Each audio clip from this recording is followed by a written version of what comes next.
Bonjour, assalamu alaikum, bienvenue au studio. Aujourd'hui, nous sommes accompagnés de Monsieur Omar. Assalamu alaikum. Wa alaikum salam wa rahmatullahi. Alors aujourd'hui, nous allons aborder le thème du cinéma. Alors nous avons parlé du thème de la musique, de la danse dernièrement. Alors on va aborder le thème du cinéma qui est assez large. On va parler pas du cinéma, du grand écran particulièrement. On va parler aussi de la télévision. On va parler un petit peu de tous ces thèmes qui rejoignent le cinéma. Alors, ma première question un peu fondamentale, est-ce qu'un musulman est autorisé à aller au cinéma ? Dans l'absolu, avoir un loisir, ce n'est pas une interdiction. En islam, il y a ce qu'on appelle la catégorie de ce qui est vain, de ce qui est futile. D'accord ? Maintenant, aller au cinéma, voir un film inspirant pour pouvoir, on va dire, s'élever ou s'inspirer de l'histoire, de choses qui se sont passées, c'est quelque chose qui est bien. Malgré les scènes de... Parce que vous parlez par exemple de films d'histoire, on va parler de films d'histoire par exemple avec des scènes de violence. Est-ce qu'un musulman est autorisé à aller voir ce genre de film ? J'ai envie de dire, c'est quand vous lisez un livre qui relate l'histoire de ce qui s'est réellement passé, c'est quelque chose qui vous instruit, qui vous indique comment les choses se passaient à un certain moment donné de l'histoire humaine. Il n'y a rien de mal à cela. Maintenant, aujourd'hui, la problématique, elle n'est pas tant sur le contenu des films de cinéma. Elle est, même si effectivement c'est un vrai sujet aussi, il faut faire attention à ce qu'on regarde, mais elle est surtout sur la place qu'on donne au divertissement, et notamment au cinéma, dans la société. Où effectivement, ce n'est pas le rôle d'un acteur d'être quelqu'un qui va inspirer, d'être un modèle. Il est beaucoup mieux de s'identifier à un pompier, par exemple, qui est quelqu'un qui est utile à la société. En gros, vous êtes en train de nous dire qu'on peut aller au cinéma sans devenir fan, en quelque sorte, quoi. Sans avoir une image ou un modèle d'un acteur de cinéma. C'est pas le but, c'est pas le rôle, parce que le cinéma, avant tout, c'est vendre du rêve. D'accord. Et si soi-même, est-ce qu'un musulman, dans ce cas-là, est-ce qu'un musulman est autorisé à devenir acteur de cinéma alors ? Aujourd'hui, les facultés de l'individu, elles sont faites pour qu'il progresse et pour qu'il soit utile pour la société dans laquelle il vit. Et le problème qui se pose, c'est que le cinéma et le show business en général, ils vendent quelque chose comme un peu le jeu de hasard. Il y a des gens qui, en voyant, en rêvant, en restant en admiration béante devant des acteurs de cinéma, croient qu'eux aussi pourront le devenir. Et ça, c'est faux. C'est très dur pour pouvoir percer et être une star mondiale. Et finalement, alors qu'on a les capacités pour pouvoir devenir quelqu'un de très bien par ailleurs, oui. Un architecte, un ingénieur, un médecin, un pompier ou des choses encore moins peut-être intellectuelles, mais tout aussi utiles pour la société, eh bien, l'homme va gaspiller toute son énergie pour essayer d'obtenir quelque chose qui finalement Cependant, vous connaissez la force du cinéma. Vous savez, le cinéma influence énormément la population, comme vous l'avez dit.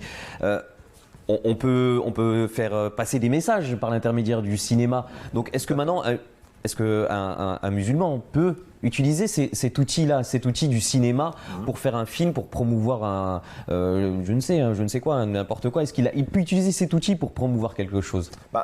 On promouvoit le réel à travers le réel.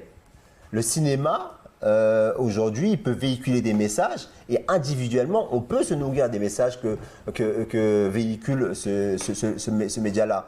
Mais est-ce que par l'intermédiaire de ce média-là, on va pouvoir véritablement influencer la société pour qu'elle change réellement? Ça, j'en ai beaucoup. Ça a eu des impacts quand même. Je ne sais pas si vous vous souvenez du film Indigène, où on parlait de la guerre mondiale et où on retraçait en fait les tirailleurs sénégalais, les Marocains et les Algériens qui étaient venus combattre aux côtés de la France. Ça avait eu un impact puisque des hommes politiques ont décidé de faire quelque chose vis-à-vis de ces personnes-là qui ont été oubliées pendant la guerre. Donc, on peut dire que ça a un impact quand même. Il y a une prise de conscience, je ne dis pas le contraire. Mais là, vous parliez de véhiculer des valeurs morales, apporter, quelque part, transmettre le message de l'islam à travers le cinéma. Pour vous, c'est pas possible ? Ce qui a fait ses preuves, c'est le réel, c'est le comportement réel.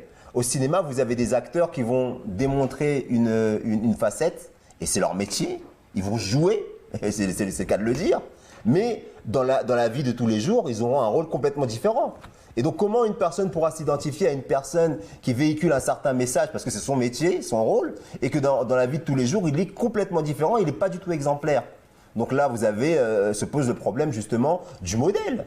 Le véritable modèle, ce sont des individus de tous les jours, des individus qu'on voit au quotidien sur le terrain, qui montrent un exemple.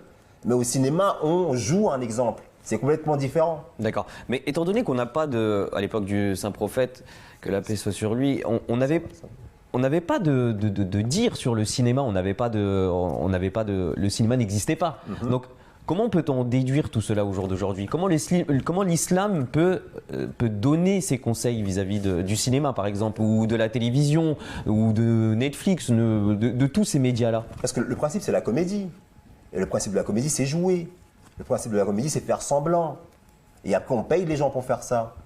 Donc, on n'est pas dans la réalité. L'islam est une religion très terre-à-terre. Donc, on explique aux gens qu'il faut être logique, il faut être raisonnable et faire des choses qui peuvent vraiment être utiles à soi-même et pour ceux qui nous entourent. Or, encore une fois, et c'est le rôle du cinéma, c'est de vendre du rêve. On n'est pas dans la réalité. Donc à vos enfants, vous leur conseillez de regarder la télévision ou vous les emmenez au cinéma par exemple?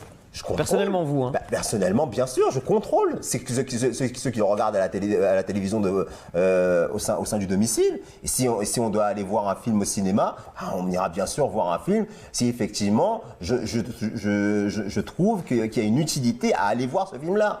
Mais encore une fois, je fais bien attention à ce qu'ils ne deviennent pas addicts. Il est important de bien mettre les choses dans leur contexte. Chaque chose, en réalité, a un but et a un rôle à jouer. Et le problème aujourd'hui, dans cette société de consommation, c'est qu'on a rendu le divertissement comme un but en soi. Mais et ça, c'est pas. On va élargir un petit peu le sujet parce que on va élargir un peu le sujet. Là, on est en train de parler donc on a parlé de la télé, on a parlé du cinéma et nos téléphones portables nous permettent justement de pouvoir visualiser un maximum de vidéos sur YouTube, Dailymotion par exemple. On ne peut pas avoir un contrôle constant sur nos enfants, par exemple avec cet outil qui est le téléphone. Hein, ça devient très compliqué.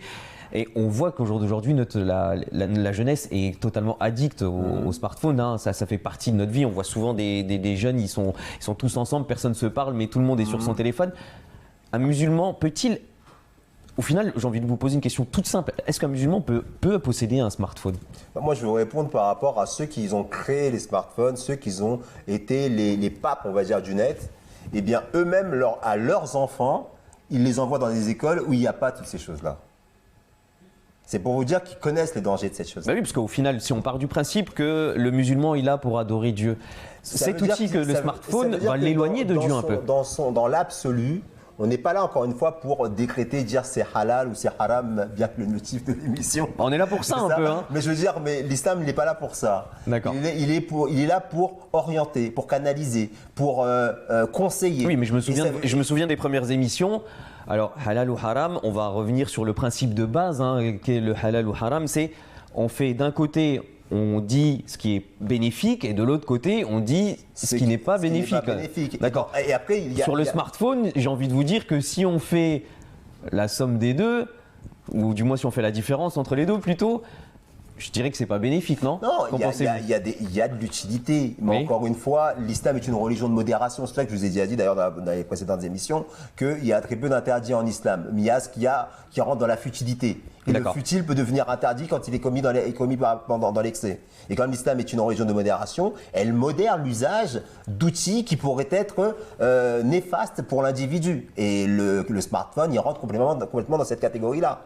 Vous voyez? Donc c'est pour ça qu'aujourd'hui, il serait pas sage d'interdire tout bonnement et simplement un outil qui a un usage, une utilité courante. D'accord. Merci beaucoup en tout cas. Merci d'avoir répondu à toutes nos questions. Et j'espère que malgré tout, vous allez continuer à nous regarder à la télé, sur YouTube. À très bientôt. Assalamu alaikum.